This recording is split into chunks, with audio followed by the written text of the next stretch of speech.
ಪಾದಗಳಲ್ಲಿ ಸವಿನಯ ಪ್ರಾರ್ಥನೆ. ನಾನು ಮಧುಗಿರಿ ಮೋದಿ ಅಂತ.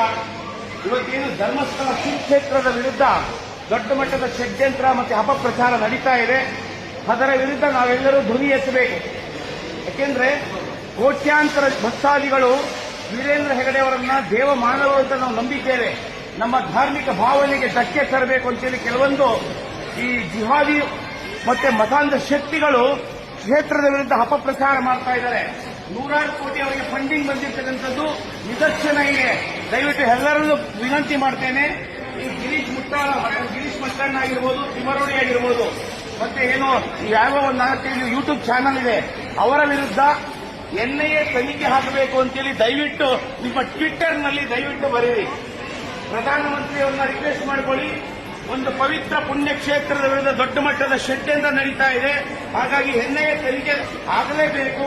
ಯಾರೆಲ್ಲ ಧರ್ಮಸ್ಥಳದ ವಿರುದ್ಧ ಸಾಕ್ಷ್ಯಾಧಾರ ರಹಿತವಾಗಿ ಆರೋಪವನ್ನು ಮಾಡ್ತಾ ಇದ್ದಾರೆ ಅವರ ವಿರುದ್ಧ ತನಿಖೆ ಮಾಡಿ ಅಂತ ಹೇಳ್ಬಿಟ್ಟು ಎನ್ಐಎಗೆ ದಯವಿಟ್ಟು ಎನ್ಐಎ ಮತ್ತು ಮೋದಿ ಅವರನ್ನ ಟ್ಯಾಗ್ ಮಾಡಿ ಒಂದು ವಿನಂತಿ ಮಾಡಿಕೊಳ್ಳಿ. ದಯವಿಟ್ಟು ನಮ್ಮ ಕ್ಷೇತ್ರವನ್ನು ನಾವು ಉಳಿಸಿಕೊಳ್ಳಲೇಬೇಕು.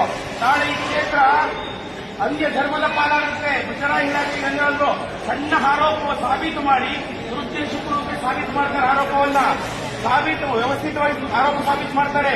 ಮುಜರಾಯಿ ಇಲಾಖೆಗೆ ತಗೋಬಿಟ್ರೆ ಇಲ್ಲಿ ಮುಸಲ್ಮಾನರು, ಕ್ರೈಸ್ತರು, ಅನ್ಯ ಧರ್ಮ ಎಲ್ಲರೂ ತುಂಬಿಡ್ತಾರೆ ಇಲ್ಲಿಗೆ. ಆಮೇಲೆ ಈ ಪವಿತ್ರ ಸ್ಥಳದ ಒಂದು ಪಾವಿತ್ರತೆ ಹಾಳಾಗಿ ಕ್ಷೇತ್ರವನ್ನು ಉಳಿಸುವಂತ ಪ್ರತಿಯೊಬ್ಬರು ಮಾಡಬೇಕು. ಒಂದೇ ಒಂದು ರೀತಿ ನೀವು ಮಾಡೋದು. ಧರ್ಮಸ್ಥಳ ಕ್ಷೇತ್ರದ ವಿರುದ್ಧ ನಾವು ನಂಬಿರ್ತಕ್ಕಂಥ ದೇವ ಮಾನವರ ವಿರುದ್ಧ ನಡೆಯುತ್ತಿರ್ತಕ್ಕಂಥ ಅಪಪ್ರಚಾರ ಯಾರೆಲ್ಲ ಮಾಡ್ತಾರೋ ಅವರ ವಿರುದ್ಧ ಆ 100 ಕೋಟಿ ಕೊಡಿಸಿಕೊಂಡಿರ್ತಕ್ಕಂಥ ಅವಮಾನ ಇದೆ.